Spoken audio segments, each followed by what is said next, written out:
Bueno, muy bien, vamos a abrir las Biblias a Romanos 8 y continuar nuestro estudio en el capítulo 8 de Romanos.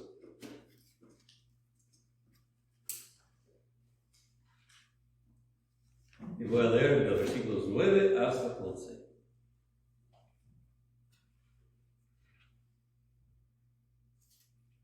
Mas vosotros no vivís según la carne, sino según el Espíritu.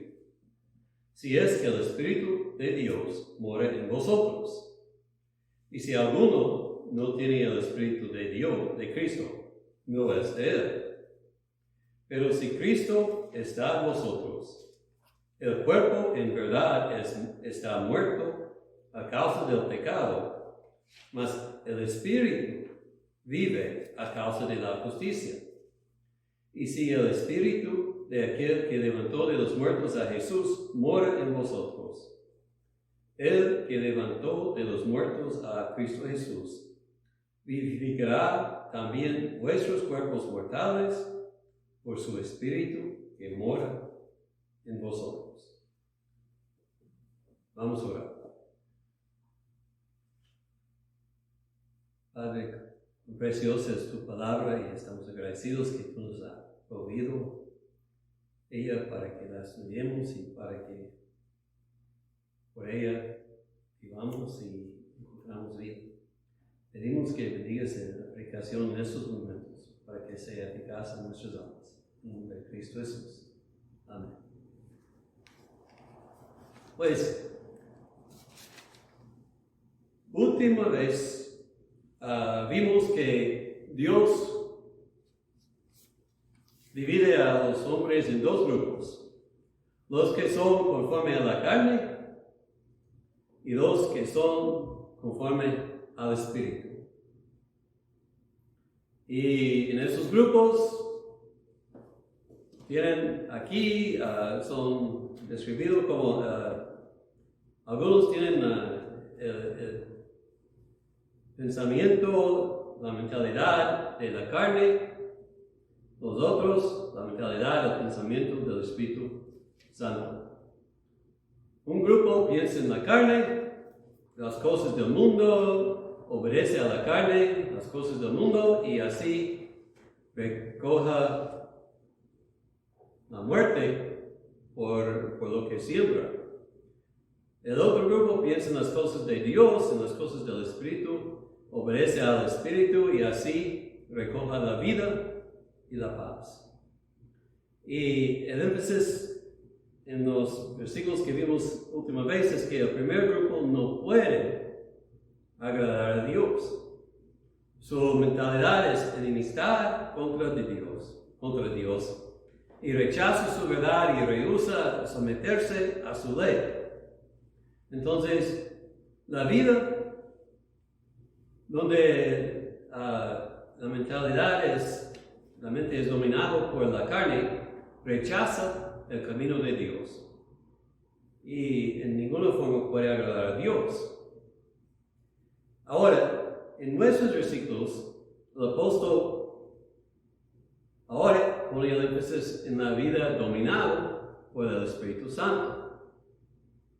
Y afirma que espera que la mayoría, por lo menos de sus lectores, van a ser en este grupo que son controlados por el Espíritu Santo y no de la carne. Y habla del Espíritu Santo y la obra del Espíritu Santo en sus vidas. Y Pablo está escribiendo antes de que salían muchas controversias, podemos decir, del Espíritu Santo. Y él escribía con la confianza que sus lectores iban a tener las mismas ideas del Espíritu Santo que él tenía. Tristemente, hoy día, esto no es verdad porque hay tantos errores introducidos en lo que la gente cree. Entonces, antes de que hablemos directamente de este pasaje, quiero presentar las enseñanzas básicas de la Escritura de la Trinidad y del Espíritu Santo. Y quiero comenzar con la doctrina de la Trinidad. Nosotros creemos en un Dios quien se revela en tres personas distintas. No tenemos tres dioses. El Padre, el Hijo y el Espíritu Santo no son tres caras diferentes de la misma persona. Pero cada persona es plenamente Dios y Dios es uno. Entonces las tres personas dicen, son una esencia, pero tres personalidades. Y creemos esto porque la Biblia distingue entre el Padre, el Hijo y el Espíritu Santo, y también llama a cada uno Dios. A la vez, la Biblia afirma que Dios es uno.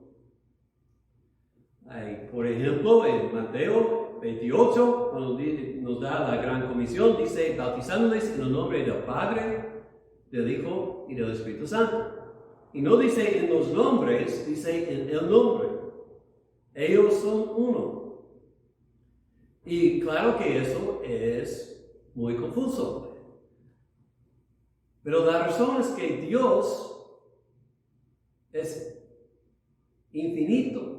No podemos entender a Dios.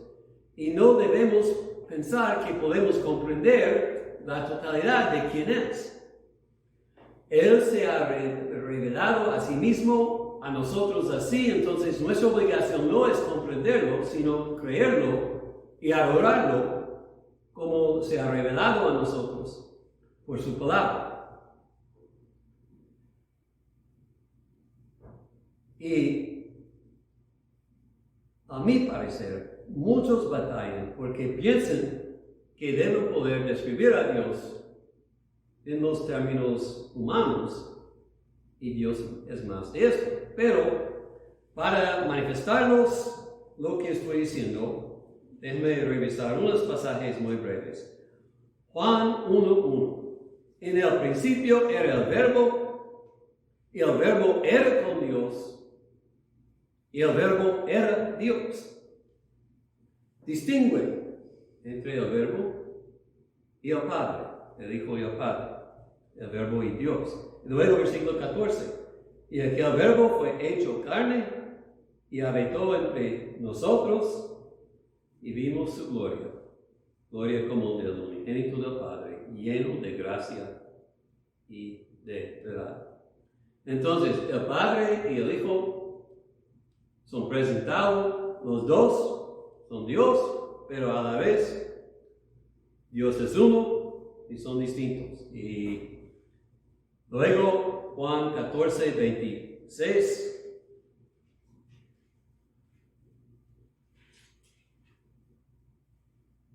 Mas el Consolador, el Espíritu Santo, a quien el Padre enviará en mi nombre, Él os enseñará todas las cosas y os recordará todo lo que yo os he dicho. Este pasaje hace distinción clara entre el Padre, el Espíritu Santo y el Hijo. El Hijo está hablando. Y el Hijo dice yo y dice Él. Entonces, por eso decimos son tres personas, porque hablan de sí mismo a cada uno como Él o a yo y yo. Bueno, capítulo 16:7. Pero yo os digo la verdad. Os conviene que yo me vaya, porque si no me fuera, el Consolador no vendría a vosotros, mas si me fuere, os lo enviaré. Entonces, en el primer pasaje habla del Padre va a enviar el Espíritu, ahora en este pasaje el Hijo envía al Padre. Pero cada uno de ellos distingue entre Padre, Hijo, Espíritu Santo. tres personas, pero siempre la Biblia afirma que Dios es uno. Y por eso lo llamamos la Trinidad así. Y en el pasaje aquí en Romanos, el Espíritu Santo se llama el Espíritu de Dios, se llama el Espíritu de Cristo, otra vez manifestando la unidad esencial entre Padre e Hijo. Y también dice, si el Espíritu Santo mora en nosotros, también Cristo mora en nosotros. La unidad del Espíritu Santo, o la unidad de la deidad. Ahora, hay objeciones. Algunos quieren, como dije, decir que son tres caras de un Dios, o que son tres personas, o tres dioses. Pero eso no es lo que la Biblia enseña. Otros dicen, pues, es que la palabra Trinidad no se encuentra en la Biblia. Y mi respuesta es, claro que no. Inventaron a esta palabra para presentar la idea sencillamente de lo que la Biblia enseña. Y no existía palabra así antes de que Dios se reveló así. Pero inventamos palabras todo el tiempo. No existía la palabra radar, o por lo menos la palabra televisión, hasta que fueron inventados estas máquinas. Y entonces, cuando comenzaron a estudiar y hablar y tratar de explicar todo lo que la Biblia dice, es cuando inventaron la palabra Trinidad, para usar una palabra para captar toda la idea de lo que la Biblia dice. Entonces, Dios es uno, pero se revela a nosotros en tres personas: el Padre, el Hijo y el Espíritu Santo. Y cada persona de la Trinidad tiene su rollo particular en nuestra salvación, aunque está obrando unido en la deidad para traernos a la salvación. Y por eso el Padre es el que escoge y que nos gobierna de su trono celestial. El Padre envió a su Hijo Jesús, y Jesús, siendo Dios verdadero, también se hizo hombre y vivió la vida justa para nosotros y murió como el sacrificio perfecto que quita el pecado del mundo.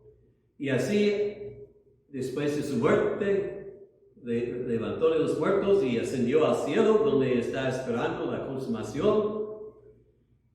Y a la vez envió su Espíritu Santo, y el Espíritu Santo abre los corazones a los elegidos para que creen en Dios, y mora en los creyentes y los conceda entendimiento y consolación, y los guíe. Y entonces debemos adorar a Dios, el Padre, Dios el Hijo y Dios el Espíritu Santo. Debemos entender que son uno en esencia, pero que cada persona tiene su personalidad que se revela en la Escritura. Ahora llegamos al Espíritu Santo, porque Él es el enfoque de este pasaje. Y hay un cambio entre el Antiguo Testamento y el Nuevo que es muy importante. En el Antiguo Testamento se dice que el Espíritu Santo vino sobre ciertas personas. Famoso ejemplo es Sansón, que cuando el Espíritu Santo vino sobre él fue capacitado a hacer cosas milagrosas con sus fuerzas. O Isaías en profetizar, etc. Hay muchos ejemplos de esto. Pero desde la ascensión de Jesús y el día de Pentecostés, el Espíritu Santo ha morado en cada creyente. No por un tiempo temporáneo, sino por todo el tiempo que estamos aquí en la tierra. y da iluminación espiritual. Otro pasaje muy importante, Juan 3.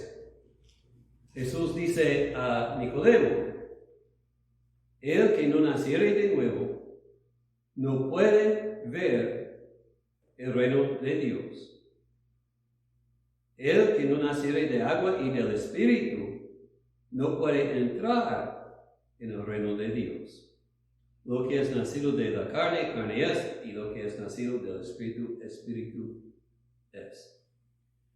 Entonces, aquí Jesús está diciendo que al ver el reino de Dios, al entrar en el reino de Dios, depende en la obra del Espíritu Santo dando nuevo nacimiento en el corazón. Esto es lo que Juan hablaba cuando dijo que Jesús iba a bautizar con el Espíritu Santo y fuego. El Espíritu Santo da fe. Y en verdad, esto es el bautismo del Espíritu Santo, es cuando uno cree. En el Nuevo Testamento, como aquí, es claro que el Espíritu Santo mora en todos los creyentes. Capítulo 8, versículo 9 de Romanos, donde comenzamos. Si alguno no tiene el Espíritu de Cristo, no es de Él.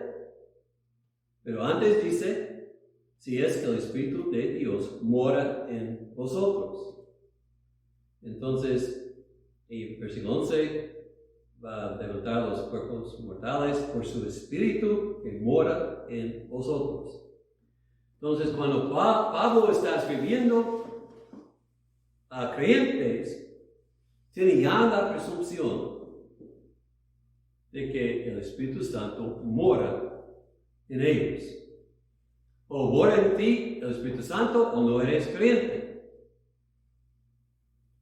No necesitas ser enseñado a recibir al Espíritu Santo después de que vienes a Cristo.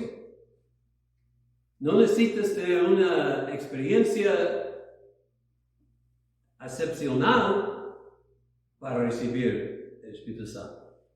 La prueba de que el Espíritu Santo mora en ti es que has creído en Cristo Jesús para seguirlo y obedecerlo. Algunos hablan de ciertas excepciones en Hechos, y en Hechos es un libro de transición entre el Antiguo Testamento y el Nuevo, pero un famoso ejemplo es Hechos 19. En Éfeso, Pablo encuentra, creo que fueron 12 discípulos. Y les preguntan, ¿recibieron el Espíritu Santo cuando creyeron? Y dijeron, ¿de qué hablas? No sabemos quién es el Espíritu Santo. Entonces Pablo no dice, pues tienes que recibir el Espíritu por hacer ciertas cosas. Dice, ¿en qué nombre fueron bautizados? Y dicen, Juan. Y le dice, pues Juan predicaba a Jesucristo y entonces los enseñó de Jesucristo. Y cuando creyeron en Jesucristo y fueron bautizados en su nombre, también recibieron el Espíritu Santo. Entonces,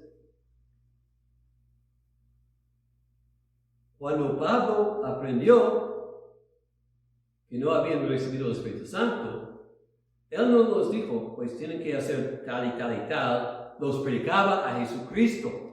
Y al creer en Jesucristo, recibieron el Espíritu Santo. Entonces, todo creyente tiene el Espíritu Santo morando en él. Ahora, no es decir que siempre somos perfectamente obedientes. Hay mucha confusión entre el bautismo del Espíritu y ser lleno del Espíritu. Bautismo del Espíritu es una vez, al creer. Lleno del Espíritu. Uno puede ser más lleno o menos lleno, supongo. Depende en su caminar, su andar y sus circunstancias.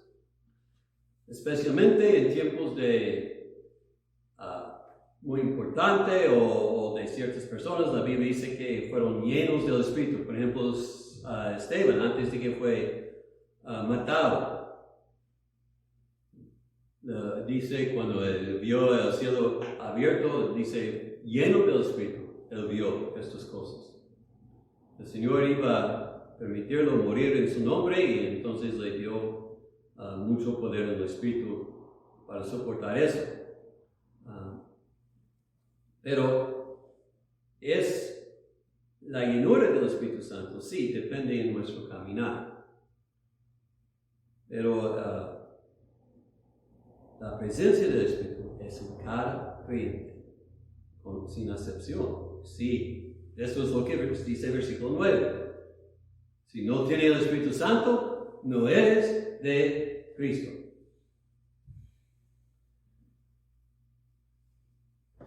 Y vamos a ver, cuando sigamos en nuestro estudio de Romanos, que el Espíritu Santo da testimonio a nosotros que somos creyentes y nos da dones que nos capacitan a servir a Dios y hacer las buenas obras que Dios ha preparado de antemano para que andésemos en ellos.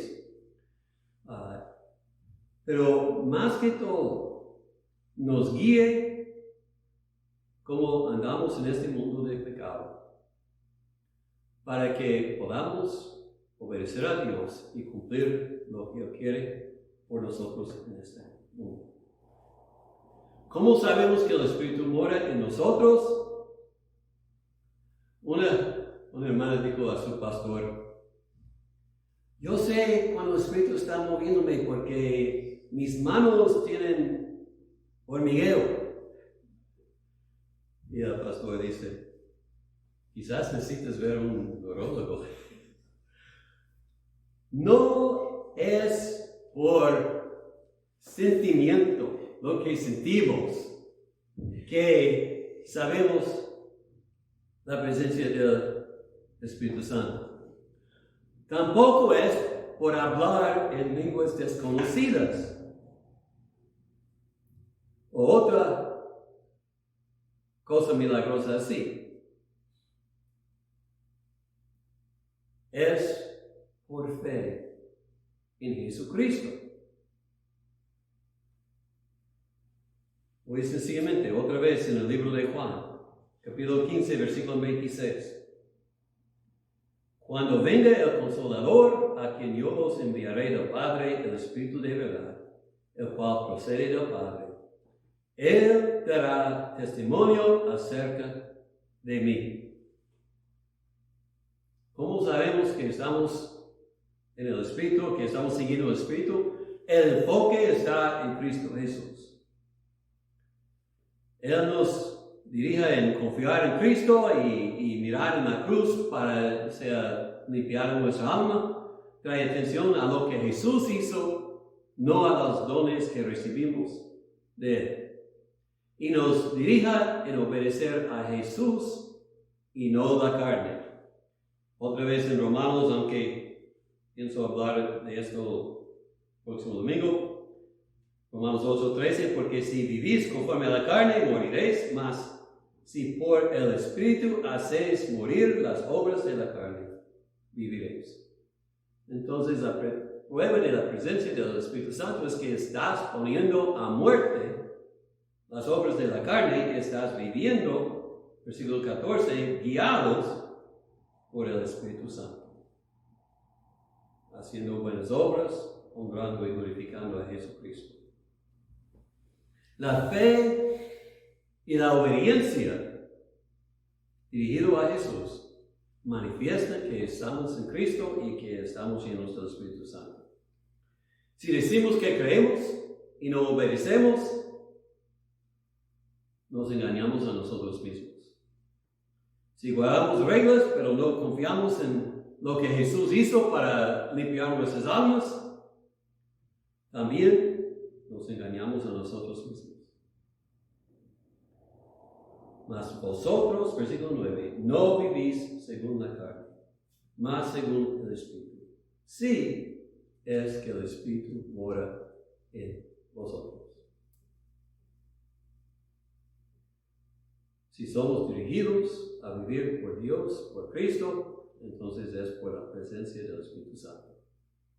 El Espíritu Santo dirija a los que tienen Él en sus corazones.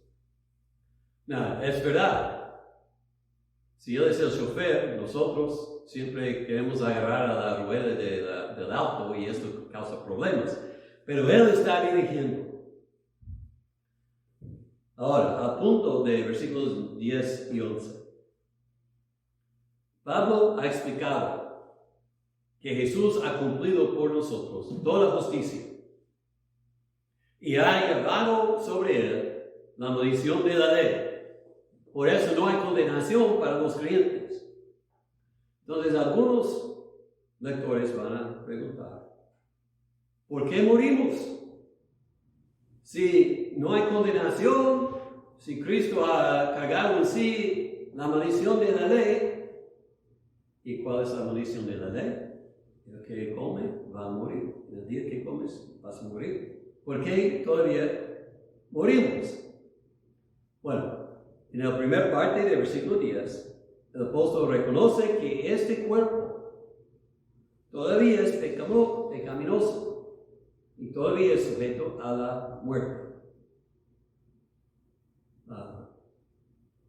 Muchos no entienden, pero el perdón no quita las consecuencias del pecado. Famoso ejemplo de esto: David pecó con Betsabé. Ella concibió un hijo. Y cuando el hijo fue nacido, Dios dijo, por tu pecado, el hijo va a morir. Ahora, también Dios dijo a David que su pecado fue perdonado, pero no quitó la consecuencia de que el hijo iba a morir. El cuerpo es muerto por el pecado.